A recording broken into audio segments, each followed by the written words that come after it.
about how can you add where you've been on your Airbnb app. We're going to figure out the solution or know how you can do that on your app.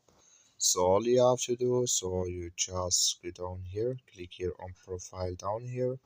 So when you click here on profile here, it's going to take you to next step. So it's going to take you to next step here. Then you click here on your name here, click on it. So when you just click on it here, it's going to take you to this list here. Then all you have to do, so you just click here on edit here.